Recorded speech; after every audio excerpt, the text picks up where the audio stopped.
गांव के एक कोने में एक बूढ़ा आदमी रहता था। उसकी उम्र लगभग 80 साल थी। उसने अपने जीवन में बहुत संघर्ष देखे थे, गरीबी, बीमारी, अपनों की बेवफाई और समाज की तिरस्कार। वह बूढ़ा हर रोज गांव के चौराहे पर बैठता और जीवन की परेशानियों का जिक्र करता। लोग अक्सर उसकी बातें सुनकर हंसते और उसे बेवकूफ समझते। एक दिन एक नौजवान उसके पास गया और पूछा, बाबा, आपने अपने जीवन में इतनी कठिनाइयां झेली हैं, फिर भी आप हर रोज यहां क्यों बैठते हैं और दूसरों को अपने दुखों की कहानी सुनाते हैं? बूढ़े आदमी ने मुस्कुराते हुए कहा, बेटा, जीवन में हर किसी के सामने समस्याएं आती हैं। ये समस्याएं हमें टूटने के लिए नहीं बल्कि मजबूत बनने के लिए आती हैं। मैं यहां बैठकर अपनी कहानियां इसलिए सुनाता हूं ताकि लोग समझें कि कठिनाइयां भी जीवन का एक हिस्सा है।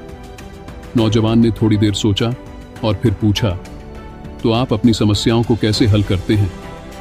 बाबा, बूढ़े आदमी ने जवाब दिया, समस्याएं हल नहीं की जाती बेटा, उन्हें स्वीकार किया जाता है। जब हम समस्याओं को समझते हैं और उन्हें अपनी ताकत बना लेते हैं तो वे समस्याएं नहीं रह जाती।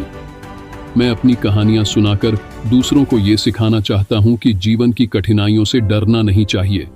नौजवान की आंखों में आंसू आ गए।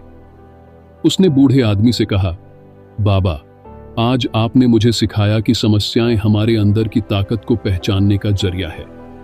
मैं अब जीवन की कठिनाइयों से नहीं डरूंगा। बूढ़ा आदमी मुस्कुराया और धीरे धीरे बोला, यही तो मैं चाहता हूं बेटा, कि लोग अपनी समस्याओं को अपनी ताकत बनाएं, न कि अपनी कमजोरी।